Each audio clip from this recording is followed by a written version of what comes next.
On July 16th, 1969, Apollo 11 lifted off from Kennedy Space Center Pad 39B. 6, 5, 4, 3, 2, 1, 0. All engine running. Liftoff. We have a liftoff. 32 minutes past the hour. Liftoff on Apollo 11. Tower cleared. We got a roll program. It was going to be the first manned mission to land on the moon. It lasted 8 days.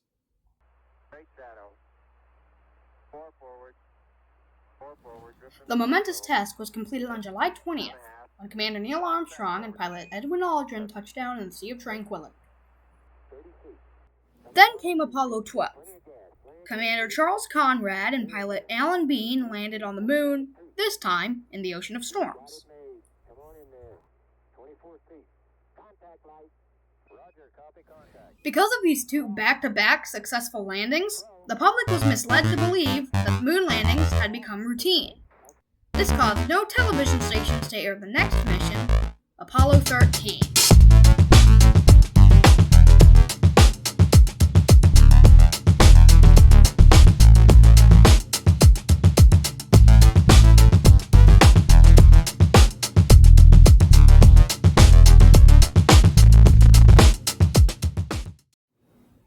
The mission was planned to be the third manned moon landing in the Apollo program. The roster was Commander James Lovell, Command Module Pilot John Swigert, and Lunar Module Pilot Fred Hayes. Originally, Ken Mattingly was going to be Command Module Pilot, but he was exposed to rubella, causing NASA to ground him from flight and replace him with Swigert. On April the 11th, 1970, at 2:13 p.m. Eastern Time, Apollo 13 lifted off from Pad 39A at Kennedy Space Center.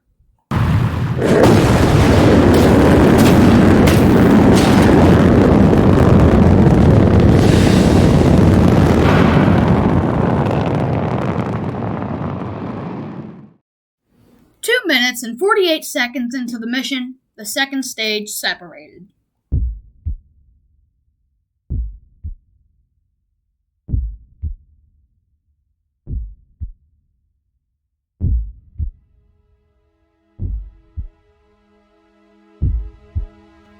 However, the second stage wouldn't be without issues.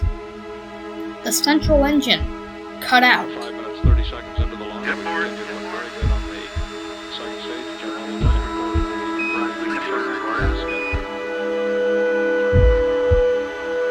The second stage just had to burn for a little bit longer. After that, it was smooth sailing to orbit. Until exactly 55 hours, 54 minutes, and 55 seconds into the mission. Getting your stir now on the O2? Doesn't matter. Might be. No, okay. Why don't you got a It's faster going off data the for the ID. crew checklist anyway on board, don't you? Right. Don't you got a page update? Well, why don't we read it up to them and that'll serve both purposes.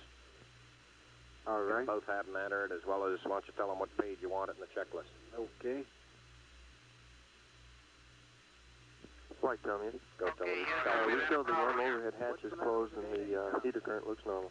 Okay. We got more than a problem. Okay, listen, you guys. Flight We've lost fuel cell 1 and 2 I pressure. don't know what it We was. lost O2 tank 2 pressure. GNC, you want to look at it? See if you see any problem? Okay.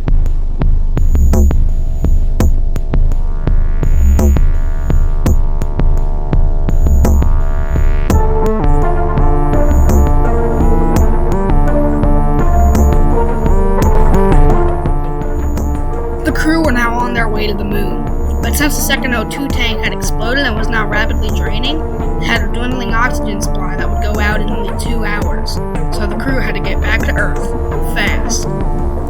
Around 20 minutes later, at 56 hours, 16 minutes, and 8 seconds, an emergency power down of the spacecraft was ordered to conserve power. Okay, 13, this is Houston. We'd like you to go to your GNC checklist, take pages 1-5 to power down until we get down to mid-amps. The shutdown would also lead to the spacecraft becoming much colder. Then, Mission Control started the O2 Tank 1 heater in an attempt to raise the pressure in Tank 1. After this, the crew started a survey of onboard displays to get a sense of exactly what was happening during the explosion. This would help Mission Control plan for what to do next. At 57 hours, 24 minutes, and 12 seconds, we got our next update. Mission Control was considering using the lunar module as a lifeboat for the crew. They did so the crew turned on the lunar module's power and moved into the lunar module. They would have to shut off some systems to save energy, because the lunar module would only have so long before it ran out of power. After all of that, the crew would be back home in around 3 days. Now, all they had to do was survive.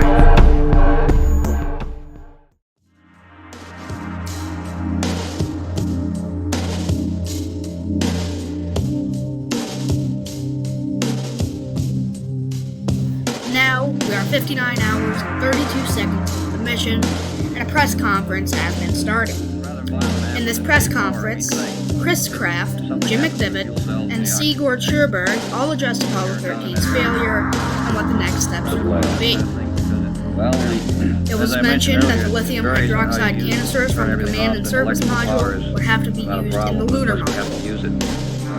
Oxygen we have more than sufficient quantity, and the LEM is self-sufficient except for the lithium hydroxide. We're going to have to be using lithium hydroxide out of the CSM to maintain the CO2 level.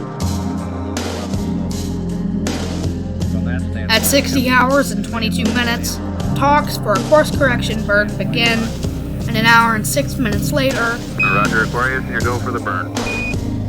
the burn was performed, and now the crew was on a free return trajectory. However, the crew would need to hack up a solution to using the command and service module's lithium hydroxide canisters in the lunar module, as they would have to literally put a square peg in a round hole. Their solution was this: an adapter made from plastic bags, duct tape, spacesuit hoses, and cardboard. It was nicknamed the Mailbox by Mission Control. They were now ready to coast in Earth's atmosphere. Finally, at 142 hours, 39 minutes, and 36 seconds into the mission, the crew started to re-enter Earth's atmosphere.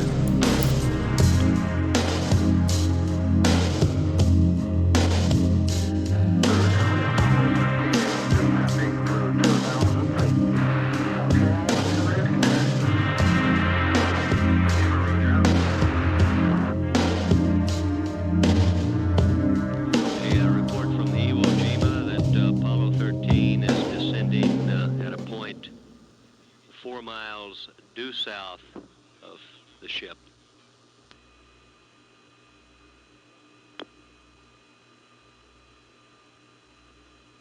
Apollo 13 and recovery passing through 1,000 feet. Iwo Jima, roger.